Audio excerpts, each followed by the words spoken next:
ಕಲಬುರಗಿ ಜಿಲ್ಲೆಯ ಅಫಜಲಪುರ ಪಟ್ಟಣದಲ್ಲಿ ಸತತವಾಗಿ ಸುರಿಯುತ್ತಿರುವ ಮಳೆರಾಯನ ಆರ್ಭಟ. ಮತ್ತೆ ಬೆಳಗ್ಗೆ 11 ಗಂಟೆಯಿಂದ ವರುಣನ ಅಬ್ಬರ ಶುರುವಾಗಿದೆ. ಧಾರಾಕಾರವಾಗಿ ಮಳೆ ಸುರಿಯುತ್ತಿದೆ. ಬಿರುಸಿನ ಮಳೆಗೆ ಚರಂಡಿಗಳು ತುಂಬಿ ಹರಿದವು. ರಸ್ತೆ ಮೇಲೆಲ್ಲ ನೀರು ಹರಿದು ಸ್ವಚ್ಛಗೊಂಡವು. ರಸ್ತೆ ಮೇಲೆ ನೀರು ಹರಿದಿದ್ದರಿಂದ ಕೆಲವೆಡೆ ವಾಹನಗಳ ಓಡಾಟಕ್ಕೆ ತೊಂದರೆ ಉಂಟಾಯಿತು.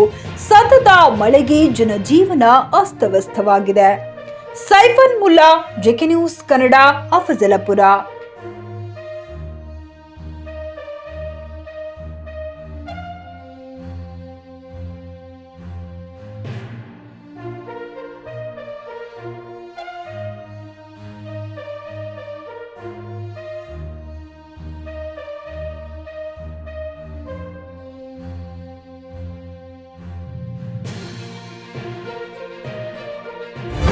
ಜೆಕೆ ನ್ಯೂಸ್ ಕನ್ನಡ, ಇದು ಭ್ರಷ್ಟರ ಪಾಲಿಗೆ ಸಿಂಹ ಸ್ವಪ್ನ.